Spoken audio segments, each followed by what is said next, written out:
समिती नूतन इमारत जी प्रशासकीय इमारत आहे त्या इमारतीला गुरुवारी मिरज तालुक्यातील शाहू फुले आंबेडकर चळवळीतील कार्यकर्त्यांच्या वतीनं भारतरत्न डॉक्टर बाबासाहेब आंबेडकर असं नामकरण करण्यात आलेलं होतं।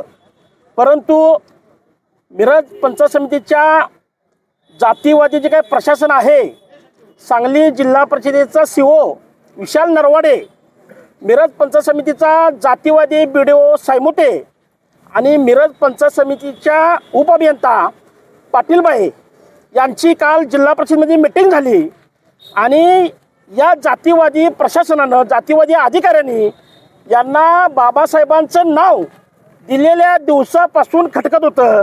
त्यांचं नियोजन चालू होतं की ही नाव कशा पद्धतीने काढलं गेलं पाहिजे, यासाठी काल दिवसभर आणि परवा दिवशी दिवसभर त्यांचं नियोजन चालू होतं। परंतु या ठिकाणी नाव काढल्यानंतर ज्या कार्यकर्त्यांनी नाव तिथं दिलं गेलं त्या कार्यकर्त्यांच्यावरती गुन्हा दाखल केला गेला पाहिजे। परंतु या कार्यकर्त्यांचा गुन्हा दाखल झाला तर आतमध्ये जे काही छत्रपती संभाजी राजांचं नाव दिलेलं होतं, मग ग्रामविकास मंत्री जयकुमार गोरेंच्यावर पण गुन्हा दाखल होणार, मग मिरजेचे आमदार सुरेशभाऊ खाडेंच्यावर गुन्हा दाखल होणार, स्वतः तिथं जिल्हा परिषदेचा सीओ विशाल नरवाडे होता, BDO होता, उपअभियंता पाटील मॅडम होती, यांच्यावर सुद्धा गुन्हा दाखल होणार। या भीतीपोटी त्यांनी या ठिकाणी बाबासाहेबांचं जे नाव दिलं ते नाव प्रशासनानं एका रात्रीत काढलेलं आहे। ही गांडू प्रशासन आहे। कार्यकर्त्यांनी दिवसा गुरुवारी सकाळी 9 वाजता नाव दिलेलं होतं आणि या प्रशासनानं रात्रीतनं नाव बाबासाहेबांचं हटवले। अरे तुम्हाला काल पण बाबासाहेबांच्या नावाची भीती होती, आज पण बाबासाहेबांच्या नावाची भीती आहे आणि उद्या पण तुम्हाला बाबासाहेबांची भीती ही 100% राहणार आहे। पण तुम्ही नाव काढला म्हणून बाबासाहेबांचं नाव या जगातून मिटणार नाही। तुम्हाला एकच इशारा आंबेडकरी समाजाच्या वतीनं या ठिकाणी जिथं नाव होतं त्या ठिकाणी आंबेडकरी समाजाच्या वतीनं पुन्हा ते नाव सन्मानानं या ठिकाणी बसवल्याशिवाय मिरज तालुक्यातील आंबेडकरी समाज आणि आंबेडकरी जनता गप्प बसणार नाही, असा या ठिकाणी मी इशारा देतो।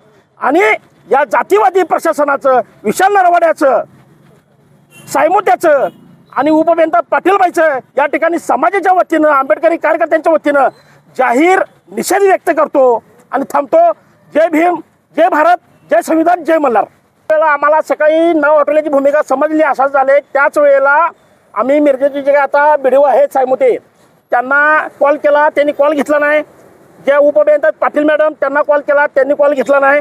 इथलं प्रशासन ही गांडूळचं प्रशासन आहे। त्यांनी जर नाव काढलं असेल तर त्यांच्यात जर धमक असेल तर त्यांनी येऊन समोर सांगायला पाहिजे ना की आम्ही नाव काढलेलं आहे म्हणून। पण नाव काढलं कोण ह्याची सुद्धा चौकशी झाली पाहिजे। प्रशासन जर समोरून सांगत नसेल की आम्ही काढले म्हणून तर त्याची सुद्धा चौकशी झाली पाहिजे, ही आमची मागणी आहे। भूमिका जिथं नाव बाबासाहेबांचं दिलेलं होतं तिथं बाबासाहेबांचं नाव पुन्हा लागणार, आंबेडकरी समाजाच्या वतीनं लागणार, ही आमची पुढची भूमिका आहे। येत्या काही दिवसात नाव तिथं 100% लागणार। त्यासाठी आमचं बलिदान जरी गेलं तरी पण चालणार, पण तिथं बाबासाहेबांचं नाव ही सन्मानानं लागणार म्हणजे लागणार।